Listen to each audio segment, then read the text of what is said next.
안녕하세요.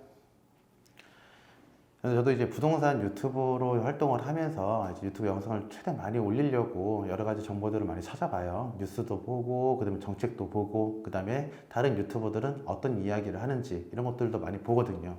근데 제가 뭐 뉴스나 뭐 정책 이런 것들 좀 빼고 유튜버들만 봤을 때 우리나라에서 활동하고 계시는 부동산 유튜버들, 부동산에 관련된 이야기를 하시는 분들 거 보면은요, 한 10개 영상 중에서 한 9개는 하락장을 얘기를 하더라고요. 집값이 떨어질 거다, 폭락이 올 거다. 자극적이잖아요, 그렇죠? 이런 자극적인 게 구독자나 조회수는 잘 올라가더라고요. 근데 저도 정말 자극적으로 해가지고 조회수나 구독자만 올리고 싶은데 이게 문제가 되는 게 뭐냐면요, 안 그래요. 부동산이 폭락장이 올 거다, 하락장이 올 거다라고 얘기하면은 단순하게 뭐 조회수나 구독자 올릴 수 있지만 그렇지는 않으니까 저는 그래서 거기에 대해서 다른 거를 얘기하러 지금도 나왔는데요. 자, 한번 볼게요. 지금 제가 강남 집값이라고 네이버에 검색을 했더니 서울 집값 상승폭 축소됐다, 노원, 강북은 하락으로 전환됐다, 이런 식으로 지금 강남의 집값이 내려간다, 이런 식으로 서울의 집값이 내려간다, 이런 식으로 얘기들이 많이 나와요. 그래서 부동산 하락이다, 부동산 하락이다, 많이들 뜨게 돼요. 근데 이렇게 한번 볼게요. 내년에 있는 서울 아파트 입주 물량을 보면은요, 역대 최저로 되어 있어요. 자, 수요와 공급이라는 게 있잖아요. 수요가 있고 공급이 있고 그게 맞춰져야 되는데 지금 보면은 내년도 입주 물량이 최저라는 얘기는 공급이 줄었다는 얘기죠. 그럼 수요는 많고 공급이 줄면 어떻게 돼요? 가격은 올라갈 수밖에 없는 거죠. 자, 보시면은 여러분들 내년도 서울 아파트 입주 물량 추이 보시면은요, 지금 2024년도, 즉 내년 서울 아파트 입주 물량은 임대는 제외하고 9,841가구로 나타나고 있어요. 서울의 인구를 보면은요, 서울의 인구가 940만이라고 되어 있죠. 분양, 적정 분양은요, 그 인구 곱하기 0.5%를 해야 돼요. 다시 얘기하면은 서울의 인구가 940만이면 매년 여기서 0.5%를 곱한 분양 공급, 즉 분양 물건이 들어와야지 적정 물건이 되는 거죠. 자, 이걸 계산을 한번 해보면은 940만 940, 하나, 둘, 셋, 넷. 이게 940만이죠? 0.5%. 자, 계산을 한번 해보면은 940만 곱하기 0.5, 47,000. 다시 얘기해서 매년 서울은 47,000 가구가 공급이 돼야 된다, 이 얘기예요. 물론 지방하고 달라요. 통계적으로 봤을 때 그 지역의 인구 곱하기 0.5%인데 서울 같은 경우는 실거주도 있겠지만 투자의 목적을 갖고 있는 분들도 많기 때문에 이거보다는 솔직히 좀 더 올려야 돼요. 0.5보다는 좀 더 올려야 된다, 이 얘기예요.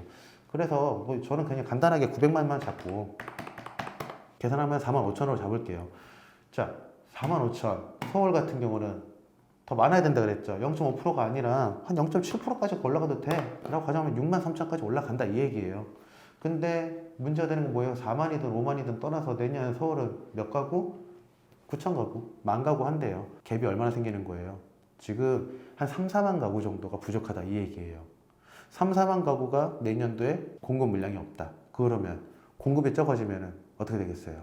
서울의 집값은 오를 수밖에 없죠.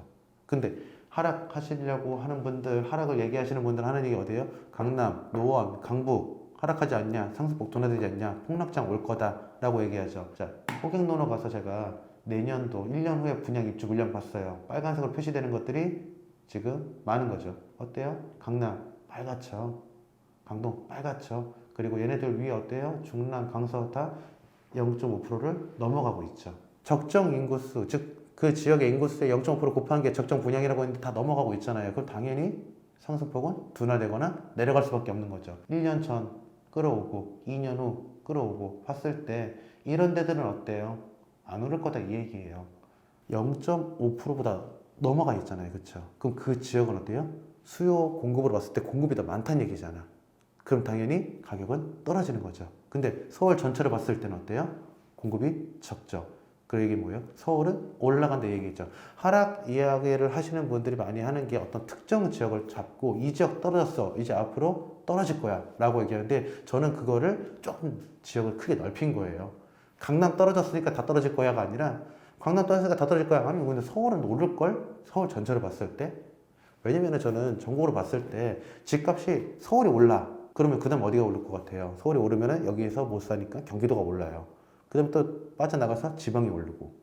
물론 빠질 때는 반대로 지방이 빠지고 경기도가 빠지고 서울이 빠지고 요 순서긴 한데 지금 어때요? 하락이다, 폭락이다, 2차 폭락 왔다라고 얘기하는데 제가 봤을 때 내년도 서울은 올라요. 몇몇 지역들, 분양이 몰리는 몇몇 지역들은 떨어지거나 보합이 될 수 있겠지만 서울은 올라. 그 얘기는 서울이 오르면은 경기도 올라. 경기도 오르면 어때요? 지방도 올라. 이렇게 들어간다 이 얘기예요. 자, 그래서 저는 지금 오늘은 이제 말씀드리고 싶었던 게 뭐냐면요. 인구의 곱하기 0.5%가 거기에 적정 분양 물건, 분양 개수다. 근데 서울은 지금 한참 못 미치는 분양 물건이 내년도에 준비가 되어 있다. 그래서 하락은 없을 거다. 이렇게 설명을 드리려고 오늘 나왔습니다. 자, 오늘 제가 설명드리고 싶은 내용은 여기까지. 감사합니다.